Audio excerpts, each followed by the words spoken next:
3. You're listening to the Heroes Power Hour presented by BlizzPro.com. Your host, Balrog fan, Zexorus, and DJ Tyrant.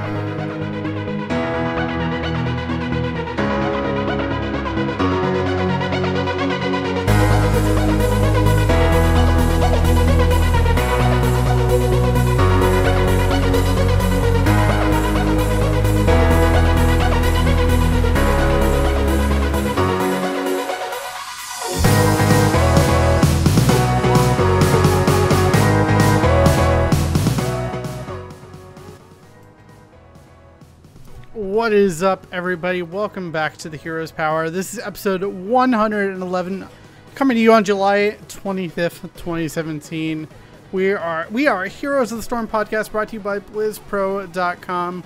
Thank you all for joining us. I'm your host, as always, DJ Tyrant, and with me is the awesome crew.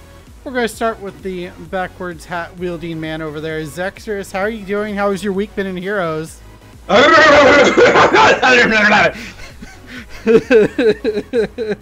All right, P Flame G, how are you doing?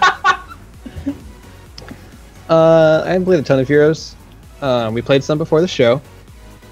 We had about 4 games. Koopler was on, and Bacon Hots was on for a couple of them. And we played all of the terrible maps. We played Hanamura. Thanks for that. What? Thanks for that. That's your fault. Yeah. We played Hanamura, we played Towers, and we played Garden, and then we played Towers again. We lost the first 2 pretty horribly. Third match, we had Rexar Solar Tank, thanks to Cooper, and we won it. We started the game with 4 kills, and I don't really know what happened, but we won. And then in game 4, we played Towers again, and it worked out somehow. I still don't understand that map.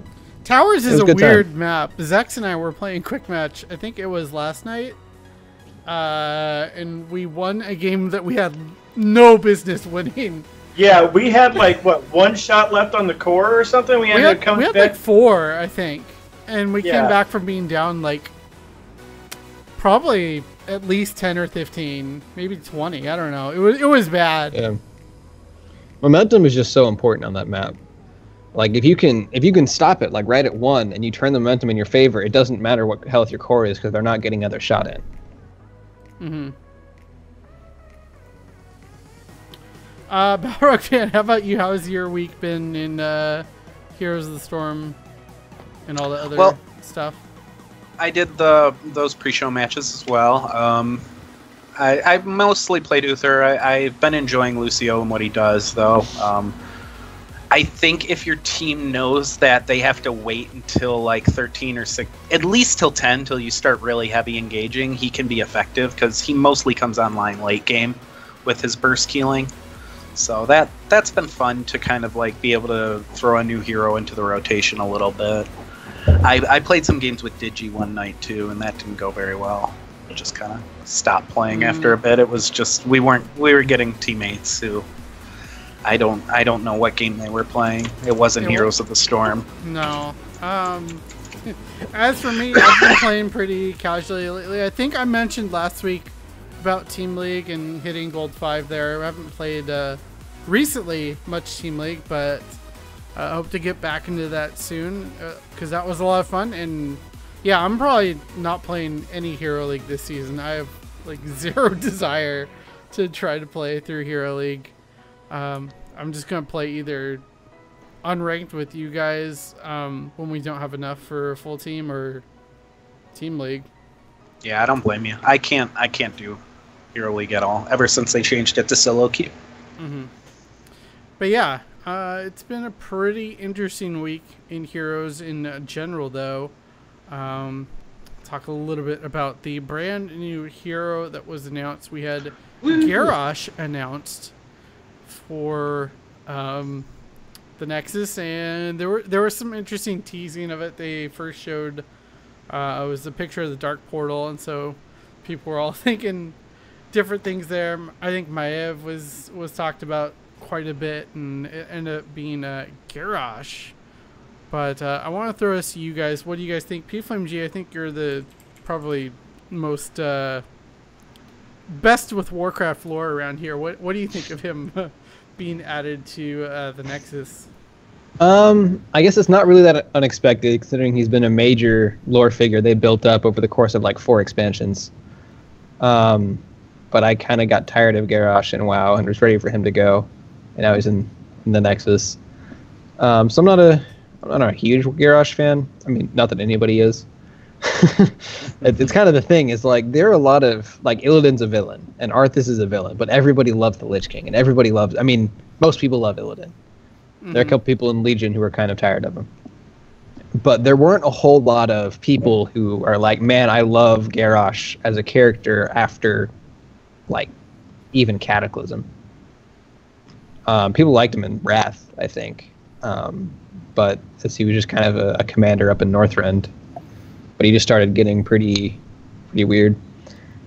So there's that kind of thing where I don't know how big his, like, oh yeah, I love this character, I'm going to play him, player base will be.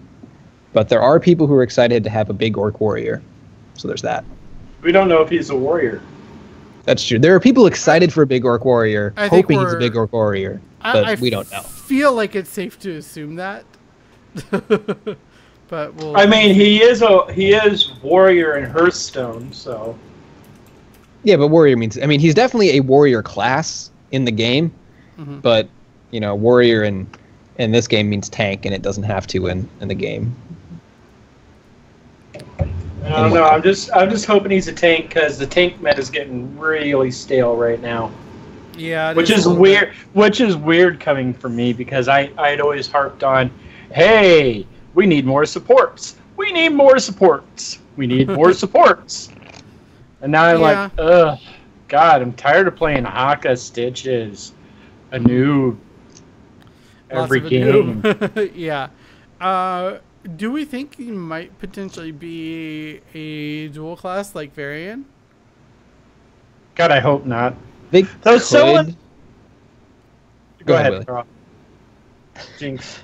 Okay, so they could do it as kind of like a, you know, faction leader type, want to mirror each other and do that. But there's been a lot of people who don't like Varian as a multi-class. There's a lot of problems with how he interacts with Quick Match, and I think Blizzard is going to spend a lot of time thinking about how they want to do their next multi-class hero before they release another one.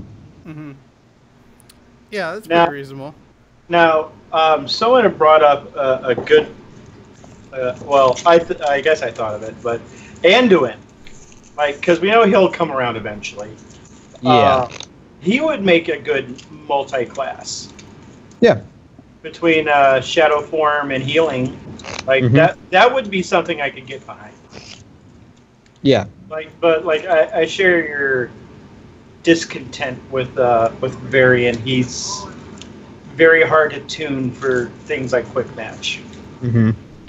Because like there was a while where he was always kind of as a warrior, and all the Varian players who wanted to play Twin Blades would be like, well, I can't play the build I want because otherwise my team is screwed. And so they made him always count as an assassin. What games are you playing? Because every Varian I played with when he first dropped just went Twin Blades anyways.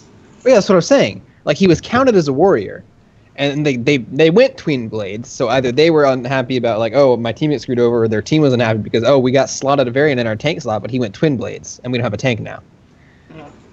And then, you know, now they change it so that he's always counted as a assassin, but then you end up with these like assassin versus assassin comps, except for they actually get a tank because they have Varian.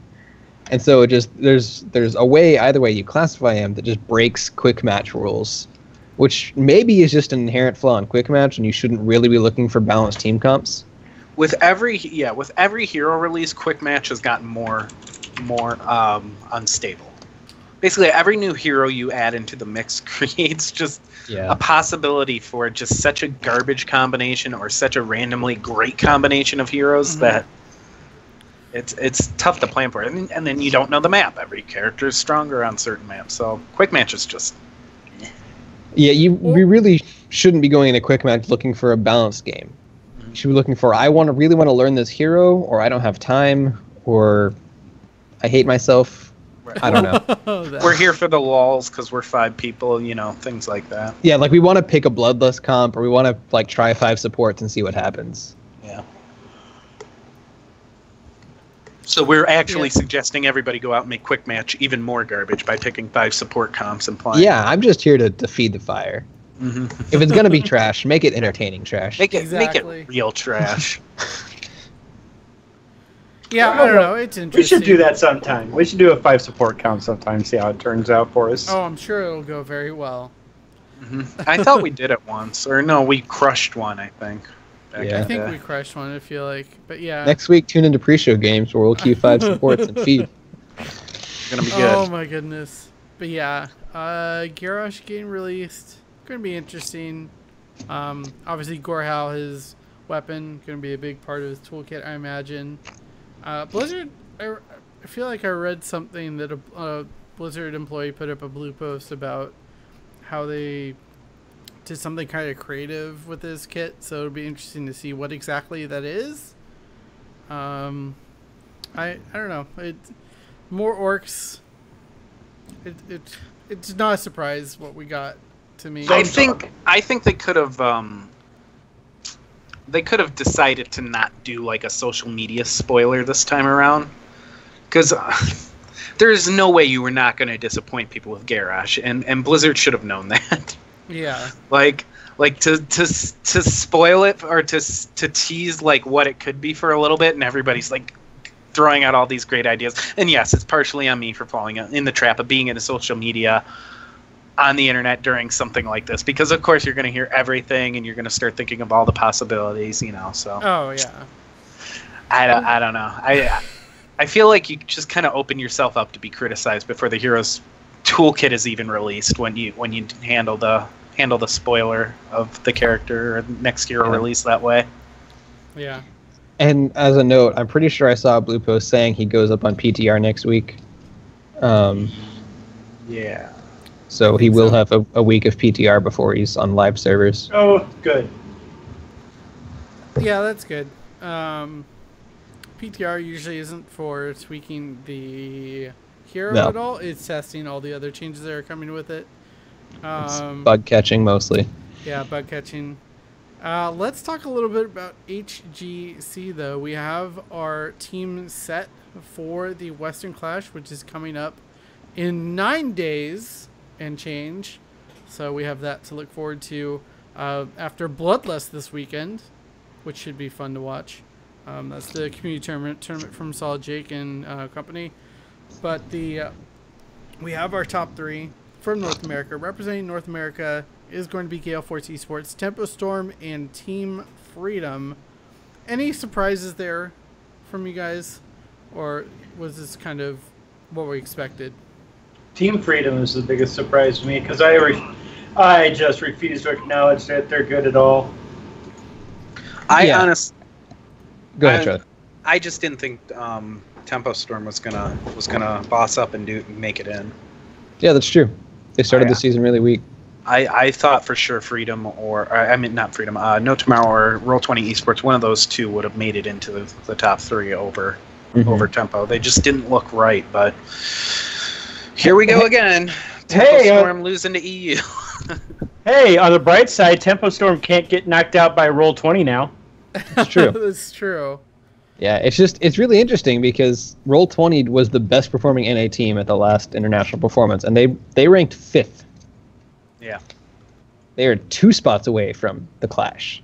Well, this not even happened. like next in line. Well, in EU, Dignitas isn't going to the Western Clash either. Yeah. Man. This is kind of what happens when you have 2 garbage teams in one division, though, Like, everybody feeds on that one team, so then it becomes super tight when you're talking about 3rd and 4th and 5th place. Yeah. Mm-hmm. So, I mean, that's a symptom of Even in Death not being ready and Naventic just being Naventic. Yeah.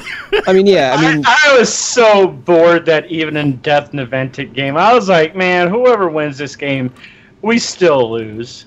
Yeah. Like, I tweeted out Aliens versus Predators. Yeah. I even tweeted with the HGC tag. Is there any way we can make both these teams lose? Give them both an L. I No will. Tomorrow started out really strong, and they didn't make it to the Clash, which was unfortunate. Yeah, very unfortunate. I thought Tempo Storm needed to lose that for No Tomorrow to get in, right? Tempo Storm couldn't win a game. No, like if Yeah, Tempo it was Storm no. Tempo Storm couldn't win a game. So there was no way for No Tomorrow to get in, anyways. Yeah, Right, so if Tempo Storm lost the series, Gale Force was second seed and Team Freedom was first seed. Mm-hmm. But by Tempo Storm winning a game, they secured their spot in the Clash. I'd be so mad if I was No Tomorrow. And to be honest, a similar thing happened in the EU. I mean, both kind of played out almost in the same fashion, where Liquid came back and secured the 3 spot when it looked like for sure Tricked Out Esports was gonna be there at the end. You know, Wasn't it Expert? I thought it was Expert. Because everybody was. Wow, Well, we everyone- have 4 teams at 4 and 3. Yeah. Dig and Tricked Esports lost on tiebreaker and never got in. Yeah. Okay. All right. But I mean, that's again like when you have 2 teams on the bottom not carrying their weight at all, it really hurts this format. You need those teams to be at least competitive, so you can kind of flesh out who actually belongs in those 2, 3, and 4 spots. And we're not getting that right now. When you got Team Good Guys playing Dux, Naventic, and even in Death, all just kind of crapping it up. Yeah, no, I agree. It's going to be, I think, a very hard clash for NA. Obviously, the top 3 from EU are really good.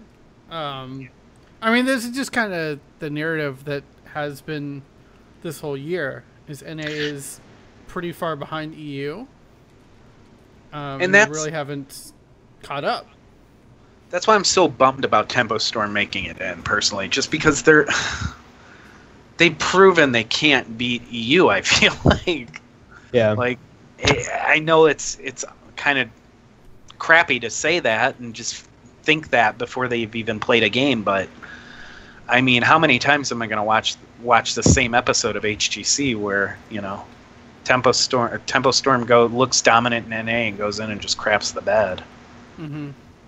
I'm glad Team Freedom at least made it in. We get to see some kind of new blood at the Clash, which might make for interesting storylines, like it did when Roll20 got in there. But we'll see. I'm a little bit hopeful for Gale Force, just because they have the whole new roster now, and it'll be interesting to see how that performs on LAN. Mm-hmm. With I don't think CAF and K1. I think EU is just going to break Mike. Like, no, it's possible. Mike, they're gonna Udall. Yeah, they're gonna break him, like, because he does get rattled in emergencies. Yeah, but K1 and CAF show up on LAN. But Udall is the shot caller.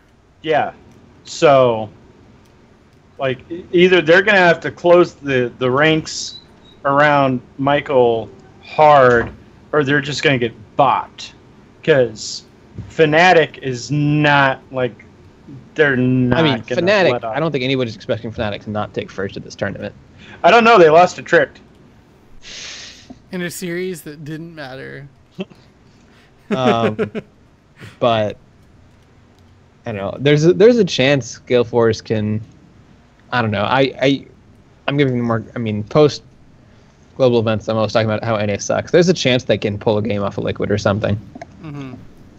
I don't think Liquid is that good. They've proven they're very beatable in the clashes. I don't think Liquid is expert. I mean, God, I love the team, but they are Jekyll and Hyde. Like sometimes they look like they might just be the best team in the world. Mm-hmm. Like there are matches where they just look unbeatable, and then they lay an egg on the next map. The third match goes a little close. All of a sudden, they're down 2-1. Like this is expert sometimes. Just got to go to horse camp every week. Yeah, I think the good thing. I think the good thing about that though is that Bad Benny does recognize that. Oh yeah, no, Benny is a very smart player who who knows the strengths and weaknesses of his team for sure. Mhm. I think he and we've all noticed him calling teams out a lot now. He says we're going to beat this team and go to the class. You know, he's very brash with his predictions going into big series and stuff. And I think the team feeds on that, and it hasn't translated to results yet, but they are. I mean, they've been playing with fire pretty much the entire time and passion. You know, they look more engaged than they did after they hit the losing streak last season, anyways. So I think whatever he's doing must be helping quite a bit because they have a lot more metal, I guess would be the word I'm looking for. They're tougher. Yeah. So I don't know if they're doing things differently this time. I think we're going to preview the whole event next week, but I did see the brackets are up. It's going to be a really interesting tournament because it's actually they're into brackets already. I don't remember if the first Western Clash had that or not. I'm going to take a look real quick. Oh yeah, no, it went right to brackets. Okay, it did right to brackets. Okay. Yeah, the brawls are the ones that have pools that lead to brackets. Yeah. Okay, so no, this is just the money tournament. This is where they get paid pretty much. Man, the Red Canyons and Nomia go up against Fnatic and Gale Force immediately. I mean, that's well, it'll be nice to see Nomia move on. They always have the number of an NA team. Like look at Roll20. Both times they played Nomia, both times they lost against Nomia. he's not wrong. Yeah, we'll go through this and do how we think the bracket will play out next week. Though that's a big section of a show, and we've already recapped it. And next week we won't have last week to recap. So we can talk about Bloodlust though.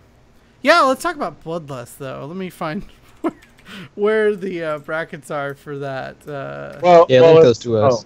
Yeah, that'd be cool. I had not prepped for this at all. All right, well, I know it's the top 4 NA teams. Or actually, is it no? Yeah, I think Roll20, Gale Force, Tempo, and who else was invited?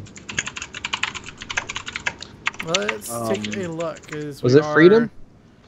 There were 4 invited teams, 2 who played in, and then 2 like random teams like Donkey Face or something.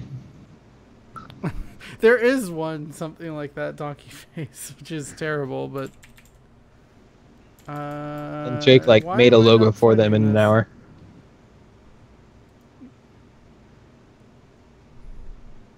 I don't know why I'm having such a hard time finding the bracket for this. Let's go to Team Liquid real quick. This is good. I know it's Listening, everybody. really great content on the here, fly. folks. Let's talk about this. Let's talk about this thing. I will find the source for it, give it to everybody. They will read it, and then we will talk about it. And we'll do it live. Exactly. But yeah, it's top 4. And you should go watch it because it's going to be this weekend. And it's going to be good. Twitch.tv/ Arcane 8, I believe. Yes. Should be on Arcane 8. But it'll be cool to see some NA teams in a tournament setting before they head over to the Western Clash. So that'll be fun. It'll be kind of like a mini playoffs halfway through the season. Mm-hmm. So I mean I guess weekly play isn't that different because it's always best of 3s and tournament play is usually best of 5. Or no, they're best of 5s. Yeah. So it's not that much different from a tournament, but we can just see how these teams do. Yeah, it's more just for fun thing for the teams. They can do special events if they want to, and I'm sure they'll get some money. Good times. Mm-hmm. I think they're doing the Hot Pepper cast again. Oh, gosh.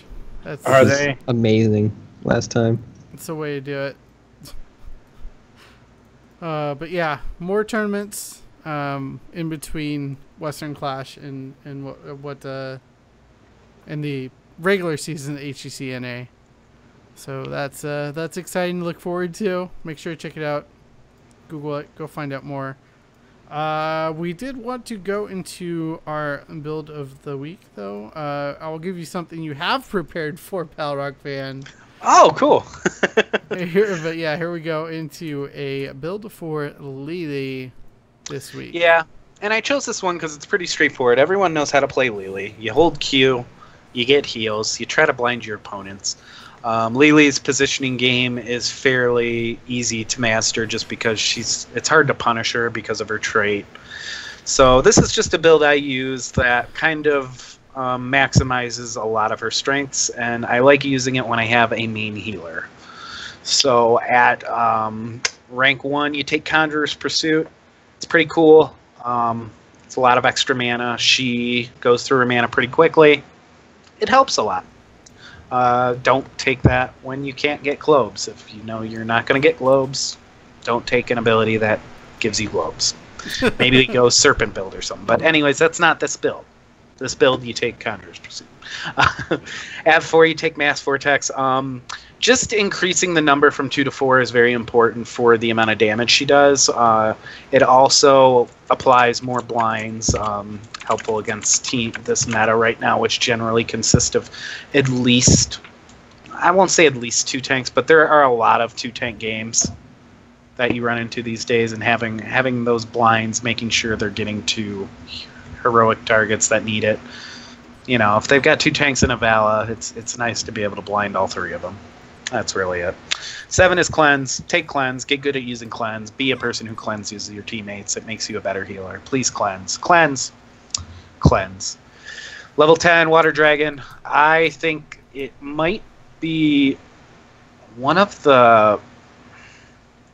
Water Dragon is one of the best supportive ultimates in the game, in the sense that its damage and slow are so relevant that it's very hard to not die when you get hit by Water Dragon. When it's used properly. If you just hit somebody on the edge with it as a team fight's ending or something, and you don't get the kill, it's not great. But in a massive team fight where there are people kind of grouped up together, Water Dragon's even better. But it's still good just when you hit one person. Jug of 1,000 Cups, great. It's obviously an amazing ultimate, and you should take it every time if you're solo heal. But this build is for not solo heal, so Water Dragon's pretty good in this spot. Surging Winds. This is also why you take Mass Vortex at 4. Surging Winds gives you 5 ability powers for 8 seconds for every enemy hit by Blinding Wind. Additional enemy hits refresh the duration of this buff and further increase the ability power, which will stack up to 4 times, which gives you a 20% increase on your ability power for 8 seconds. You want to make sure to get this up before you hit your Water Dragon. It makes your Water Dragon ridiculous. It's stupid. How stupid is it? It's very stupid. It's 20% more stupid. You did the math. I did it. I got it. I got us there. But yeah, I mean, that little combo in Lily makes her so much more relevant. Just your E, which you just tap, and then it goes off and hits 4 heroes for you, suddenly gives you a 20% increase on your healing and damage. It's big. So take that. It's good.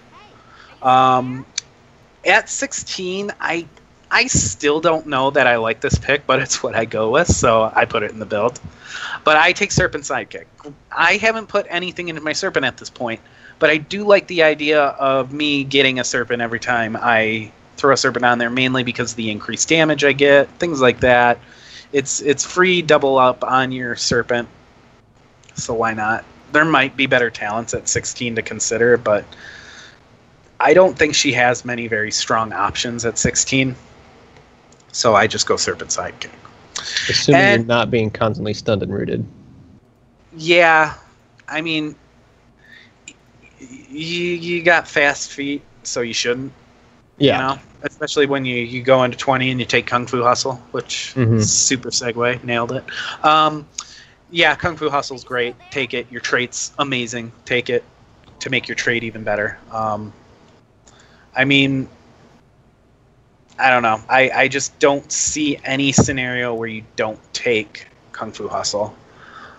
And going back to 16, sorry.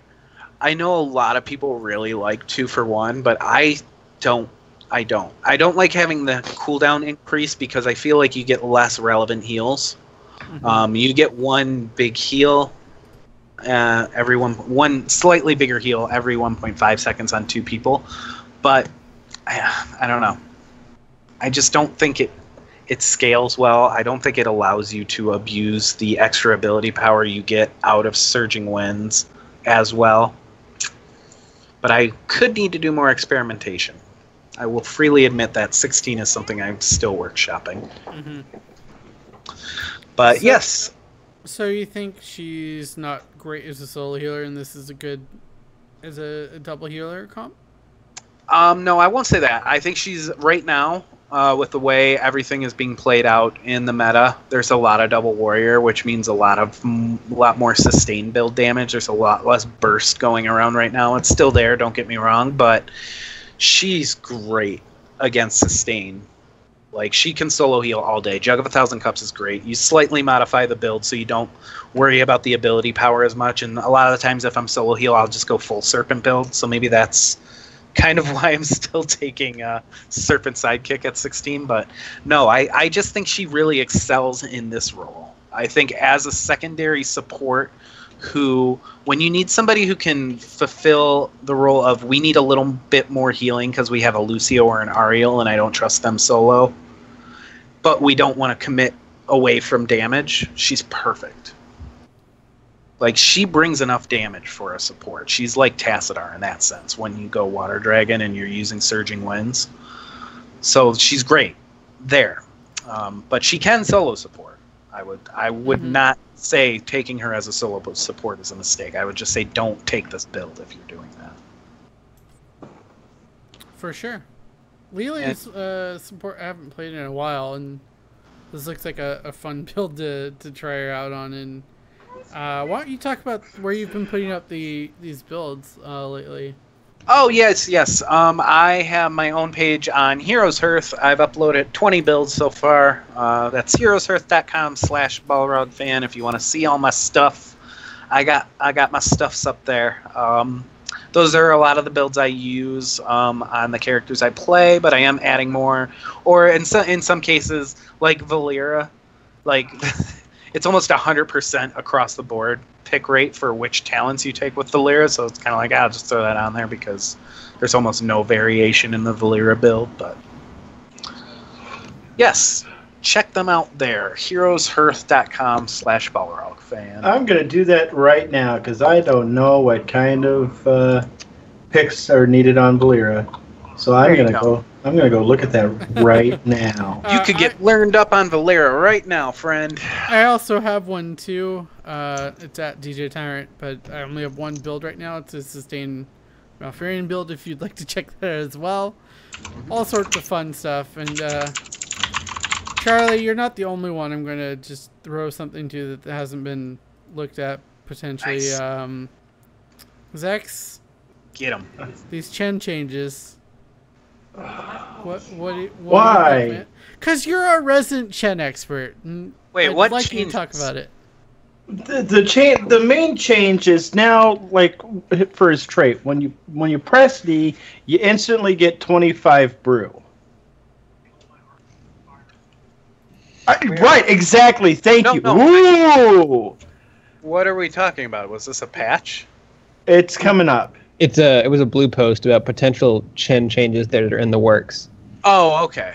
So yeah, now like fortifying brew, when you press D, you instantly get 25 brew. And the rate decreased so that it still takes the exact same amount of time to reach full brew. Mm-hmm. But at every point in that duration, you have more brew than before. It's nice, I guess, if you want to make sure you get a keg off before you get picked off. Like, I don't see how this is going to help him. Like, It makes it less punishing for him to get stunned no, out of his brew. Getting punished out of your brew is still pretty punishing. Now, Like, yeah, it's punishing, but it's loaded less punishing. shields as well, then okay, now we're talking. But it's just your brew.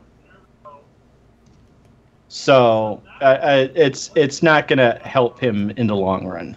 there's going to be a small burst of people like, ooh, I get brew right away now. And then you're going to realize, oh, crap, I'm in the middle of 5 with no shields. I'm still, it doesn't give him more shielding at all? No. Oh. No. So it's just better mana management on a hero who probably has the easiest mana bar to manage in the game? Yeah. Okay, cool. Thanks, Blizzard. Yeah. Yeah, like, I'm completely nonplussed about this. Like, it's whatever. Running out of brew is something that good Chen players never have a problem with, so that's... Yeah, I never... Like, the builds... Yeah, I can't think of a single build where an instant 25 brew would help me. Oh, and my favorite bullet point on this, and I know this sent Zax into We're talking about tirade. We don't have any plans to remove enough to share at this point in time. Oh, that's not the one that the other one. The one that really got me was we have no plans to baseline Brewmaster's balance. It's easy to balance that if you baseline it. You tone it down. Like, I don't know why this is so complicated. Yeah, okay, keep the movement speed the same, but the health regeneration definitely needs to go down. Tweak it, but whatever. Yeah, I mean, it's the only talent being really taken, so... Or you feel like you have to take it to get a certain play style out of Chen, or make Chen feel like he's viable. It's not good to have that not baseline. Yeah. Hold on, I want to look something up. Because Chen is always, let's see here, 7. The only other talent I would even remotely think about is Boulder Flavor. Yeah. That's if they have a large amount of burst and abilities that can be telegraphed, like Leaming. Boulder Flavor plus Grounding Brew, like really puts in work. But aside from some severely niche situations, like, you're taking Brewmaster balance. Hey, and this is the thing too. When Chen came out, he felt like he had more health than any hero in the game. Mm-hmm. He was very strong. He was very mobile. It was a different time. And now you have tanks that literally feel unkillable, and their damage is irrelevant, and their CC is insane. And Chen just can't compete with that with the way he is. No, he can't. No, he feels like Fat Illidan. Yes. He feels like drunk Illidan. Yeah. Feel the hatred of 10,000 brews. Pretty much. So, yeah, that's my thoughts. It's whatever. I mean, it's not going to matter. Yeah, I mean, Chen has been terrorizing Heroes of the Storm for 17 years, right? I will note HGC has not been using Keg build. What have they been using instead? Build, because kick build adds a lot of damage to it, and it makes your brew management so much easier. Like, you don't have to worry about nearly as much, etc., etc. And to me, it's a smarter build for coordinated games, just because you're able to. If you have any shield on you, your flying kick crits.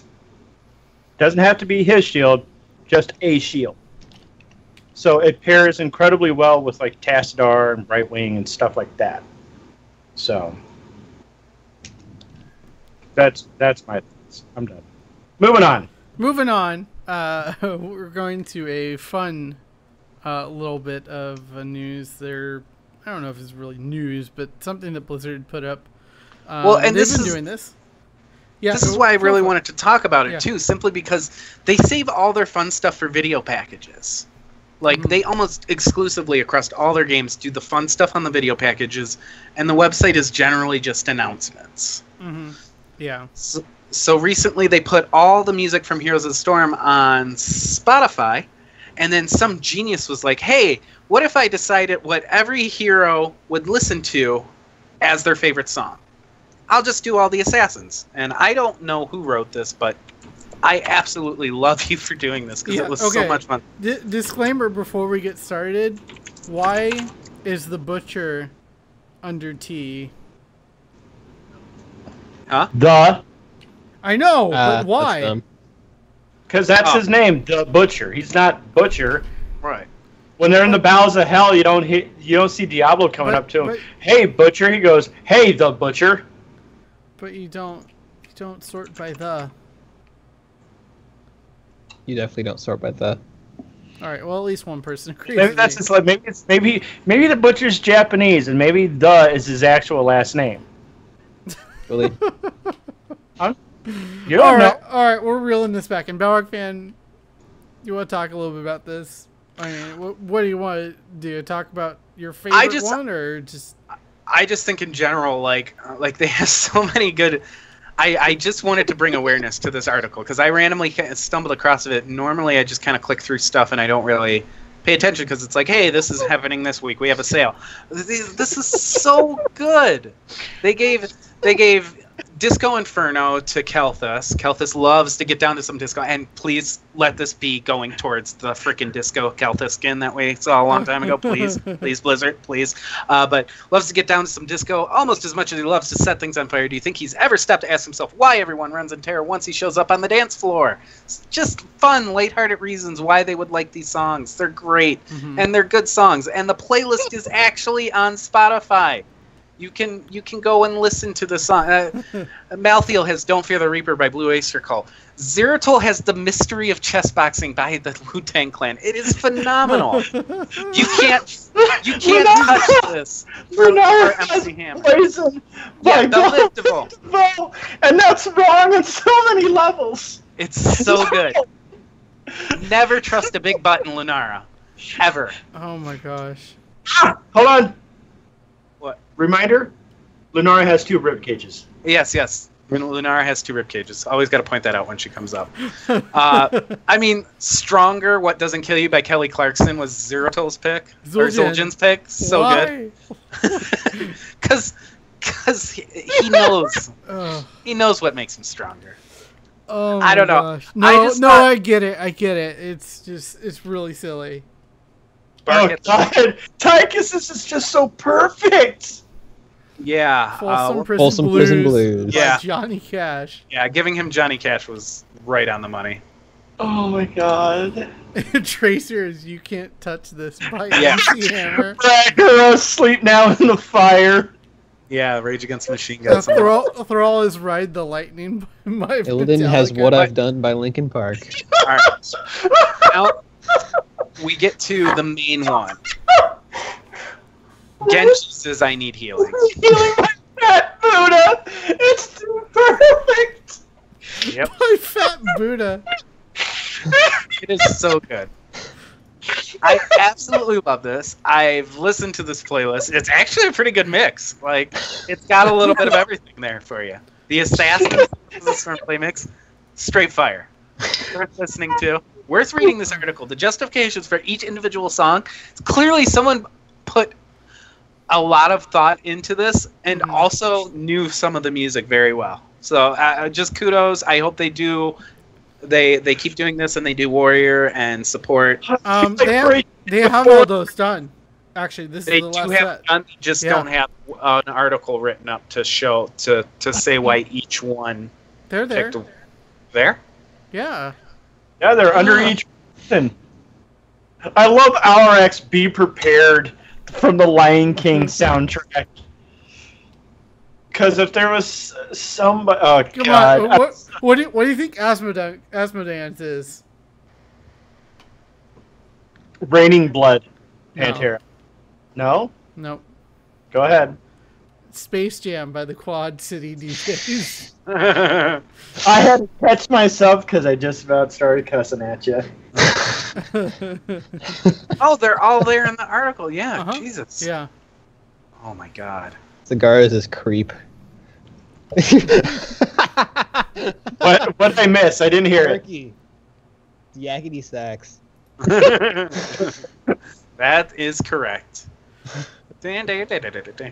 I'm actually a big fan of the Lost Vikings being De La Soul, me, myself, and I. Amateurs, Yep. wear my hat.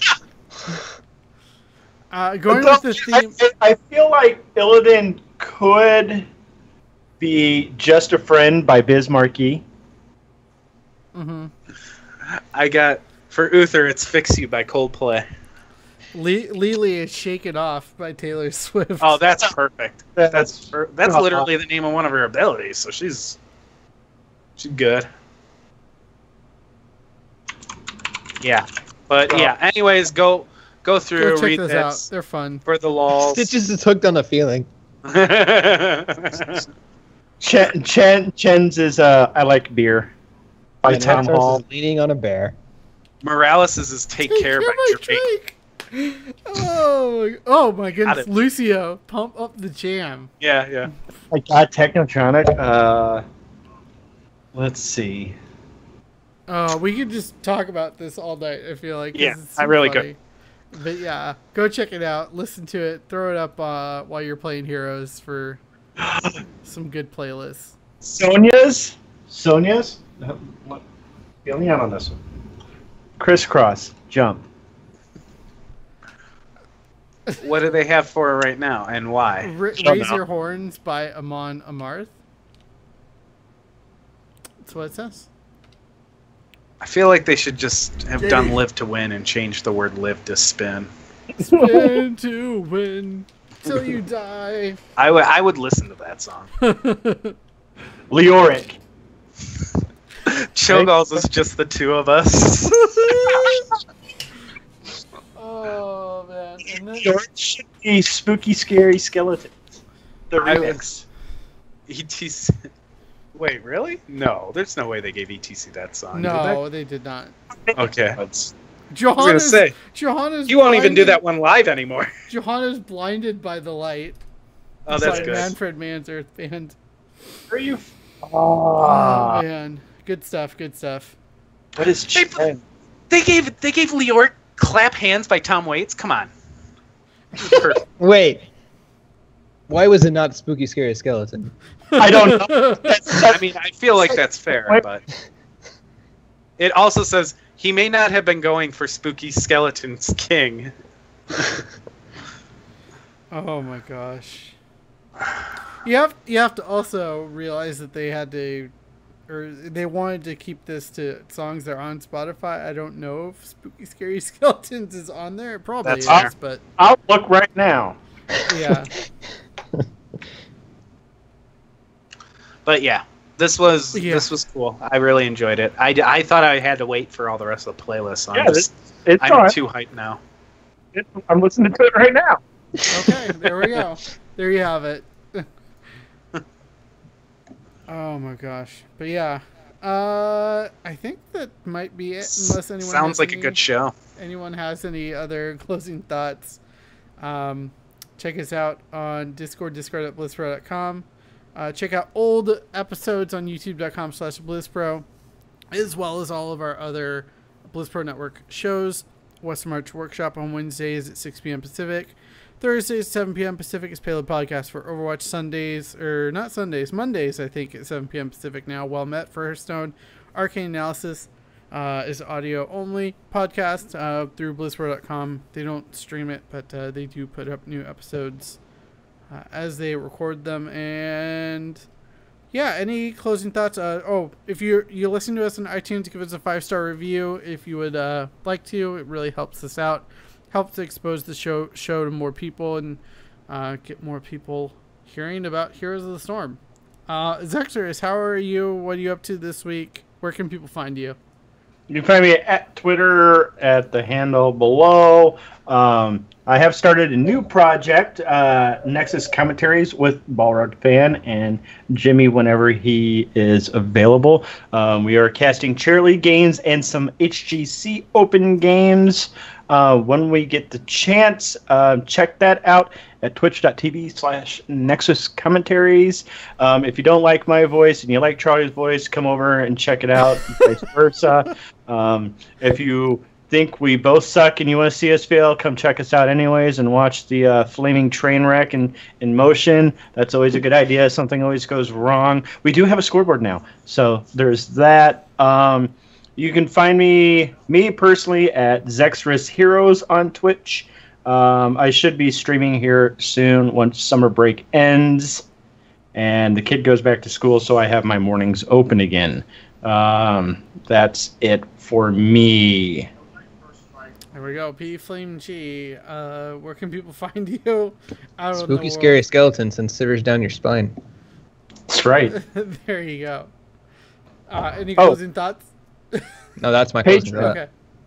We forgot the patron. Oh yeah, patreon.com/heroespowerhour. Check out all the details there for all the awesome rewards we have. I know we haven't been talking about lately, but there are still those rewards available. T-shirts. What is it? We're doing a replay. Yeah, we'll cast your game if you send one to us if you're a patron. Yep. Yeah, so go check that out. Patreon.com/heroespower helps support the show and keep things going. Power Fan BP, where can people find you? What are you up to this week? Just follow my Twitter. I do a lot of wrestling stuff lately on there. I don't know why. Wrestling and gaming, kinda. I generally will play with anyone who messages me though. So if you wanna play something, I'm down. I have a lot of games. I'll play Heroes with you. Let's play some Clash Royale. I will play Clash Royale with you all day. Do not even tempt me. I'm actually thinking about trying to start streaming that soon. I've been kind of toying with the idea of streaming, just having like SNES days and streaming random old games from SNES. I played some Secret of Evermore and Lion King over the weekend. That was kind of fun. How bad did Lion King crush you? I didn't get past the second world, so that was good. There we go. I didn't play very long, but it was coming back to me how truly difficult that game was. Mm-hmm. It was very unforgiving. So yeah, but yeah, that's generally the place to find me. Whenever I go live, I always tweet it out. So just follow me on Twitter if you feel like knowing things that I do. I'll be on Nexus Commentary with that guy over there, and he will talk a lot, and I will talk some, and then he will talk more, and then I will talk a lot more to try and compensate for how much he's been talking, and then we'll end up talking over each other, and it won't work at all, and it'll be awful. And yeah, so watch that. Sounds like a party. Yeah, it does sound. No, like actually, I don't want to break my own hand patting myself on the back, but I will say I think we did pretty okay for our first time. Yeah. Aside from my constant sound issues. It was weird that you were so quiet to everyone else, and then when you turned it up, suddenly you were so loud that I wasn't even able to really be heard. Yes. Those will come with time and just doing more shows. You'll get there. Yeah. I feel like it's one of those things where you kind of learn on the fly, and then you just kind of get it after a while. Mm-hmm. That's what casting really is. I found out your secrets, casters. You sucked at it too once, and then you just kept doing it, and you got better at it. Oh my goodness. So easy. Easy. Easy peasy. If LD can do... Oh, my chair comes tomorrow. I'm so excited about that. Beyond the Summit sent me a chair because I asked him. Oh. It's I'm in so Detroit. excited about it. It is. It's probably already stolen. Yes, it is. I am buying it. There you go. So I'll be sitting in my Beyond the Summit chair next week. Mm-hmm.